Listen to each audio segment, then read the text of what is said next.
మన VVIT university absolute discipline, absolute education. 10 ఏళ్ళు, 20 ఏళ్ళు, 30 ఏళ్ళు కాలం ఎంత వేగంగా మారిపోయినా స్కూల్ రోజుల్లోని ఆ పాత జ్ఞాపకాలు ఎప్పటికీ పచ్చగానే ఉంటాయి. అందుకే ఈ మధ్యకాలంలో ఒక కొత్త ట్రెండ్ బాగా ఊపందుకుంది. అదే గెట్ టుగెదర్ లేదా రీయూనియన్. కట్ చేస్తే ఎక్కడో ఒక ఊరిలో ఒక పచ్చని సంసారం ముక్కలవుతుంది. అమాయకుడైన ఒక భర్త శవమై తేలుతున్నాడు. ముక్కు పచ్చలారని పిల్లలు అనాథలవుతున్నారు. నిందితుల స్థానంలో నిలబడిన భార్యను పోలీసులు విచారిస్తే విస్తుపోయే నిజం బయటపడుతోంది. ఆ హత్యకు, ఆ అక్రమ సంబంధానికి బీజం పడింది మరెక్కడో కాదు, కొన్ని నెలల క్రితం జరిగిన ఒక క్లాస్ రీయూనియన్ పార్టీలు, అంటే గెట్ టుగెదర్లు. అవును, మీరు వింటుంది నిజమే. పాత స్నేహితులను కలుసుకోవడానికి, మధుర స్మృతులను నెమరవేసుకోవడానికి వేదికలవ్వవలసిన గెట్ టుగెదర్లు ఈ మధ్యకాలంలో కొన్ని పచ్చని కాపురాలలో చిచ్చుపెడుతున్నాయి. దశాబ్దాల క్రితం ముగిసిపోయిన పాత ప్రేమలు మళ్ళీ చిగురించి వివాహేతర సంబంధాలుగా మారి చివరికి ప్రాణాలు తీసే క్రైమ్ స్టోరీలుగా మారుతున్నాయి. అసలు మన సమాజంలో ఏం జరుగుతుంది? ఈ గెట్ టుగెదర్లు ఎందుకు శాపంగా మారుతున్నాయి? ఈరోజు మన వీడియోలో దీని గురించి ఉన్న భయంకరమైనటువంటి సామాజిక కోణాన్ని విశ్లేషిద్దాం. మొదట ఇదంతా చాలా సరదాగా మొదలవుతుంది. ఎవరో ఒకరు చొరవ తీసుకొని స్కూల్ లేదా కాలేజీ ఫ్రెండ్స్ అందరితో ఒక వాట్సాప్ గ్రూప్ క్రియేట్ చేస్తారు. అప్పట్లో నువ్వు అలా చేశావు, నేను ఇలా చేశాను అంటూ పాత జ్ఞాపకాలను తవ్వుకుంటారు.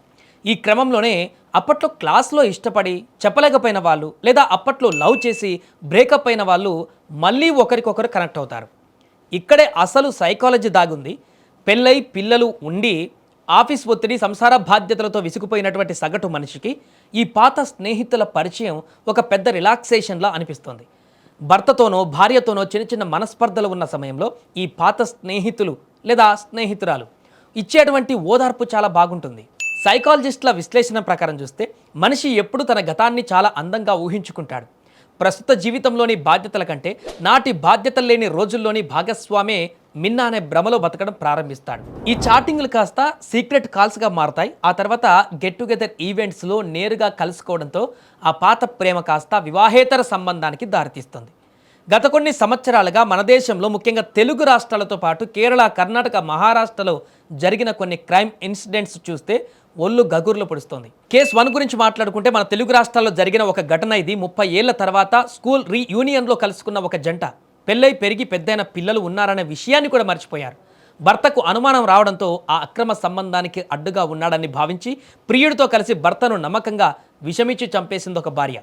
కేసు నెంబర్ 2 గురించి ఒకసారి మాట్లాడుకుంటే మరొక ఘటనలో కాలేజీ రీయూనియన్లో కలిసిన పాత ప్రేమికులు తమ భార్యాభర్తలను వదిలేసి పారిపోవాలని ప్లాన్ చేశారు. కానీ ఆస్తి కోసం, దొరకకుండా ఉండడం కోసం భర్తను రోడ్డు ప్రమాదంగా చిత్రీకరించి హత్య చేశారు. చివరికి కాల్ డేటా ఆధారంగా పోలీసులు నిందితులను పట్టుకున్నారు. ఇలాంటి ఘటనలు ఏదో ఒక చోట జరగడం లేదు. పోలీసుల రికార్డుల ప్రకారం ఈ మధ్యకాలంలో జరుగుతున్న వివాహేతర సంబంధాల నేరాలలో దాదాపు 15 నుంచి 20% కేసులు ఈ సోషల్ మీడియా పరిచయాలు, రీయూనియన్ల ద్వారా ఏర్పడినవే కావడం గమనార్హం. ఇక్కడ మనం ఒక విషయం స్పష్టంగా అర్థం చేసుకోవాలి. ఫ్రెండ్స్ని కలవడం తప్పు కాదు, పాత జ్ఞాపకాలను పంచుకోవడం కూడా అంతకంటే తప్పు కాదు.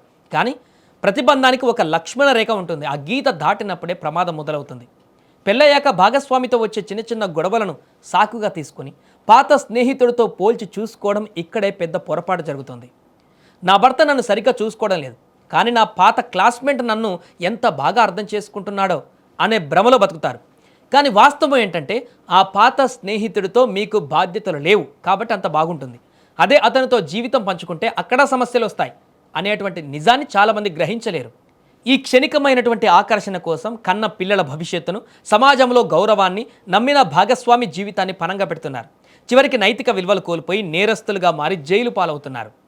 మరి దీనికి పరిష్కారం ఏంటి? గెట్ టుగెదర్లకు వెళ్ళడం మానేయాలా? అవసరం లేదు, కానీ కొన్ని జాగ్రత్తలు ఖచ్చితంగా పాటించాలి. లిమిట్స్ మెయింటైన్ చేయాలి. పాత స్నేహితులతో ఎంతవరకు ఉండాలో అంతవరకే ఉండాలి. వ్యక్తిగత విషయాలను, భార్యాభర్తల మధ్య ఉన్న గొడవలను వారికి అస్సలు షేర్ చేయకూడదు. భాగస్వామిని భాగం చేయండి. అంటే వీలైతే మీ స్కూల్ లేదా కాలేజీ గెట్ టుగెదర్లకు మీరొక్కరే కాకుండా మీ ఫ్యామిలీని తీసుకువెళ్ళండి. భార్య కానీ, భర్త కానీ, పిల్లల్ని కూడా తీసుకువెళ్ళండి. దీనివల్ల బంధాలలో పారదర్శకత పెరుగుతుంది. వాస్తవంలో బతకండి. గతం ఎప్పటికీ తిరిగి రాదు. మీ ప్రస్తుత కుటుంబమే మీ వాస్తవం, మీ బాధ్యత. క్షణికమైన ఆనందం కోసం జీవితాన్ని నాశనం చేసుకోవద్దు.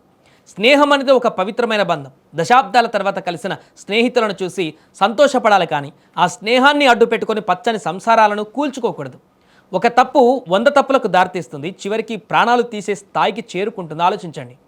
ఈ వీడియో పైన మీ అభిప్రాయాన్ని కింద కామెంట్ సెక్షన్లో తెలియజేయండి. సమాజంలో మార్పు కోసం ఈ వీడియోను మీ ఫ్రెండ్స్ కూడా షేర్ చేయండి.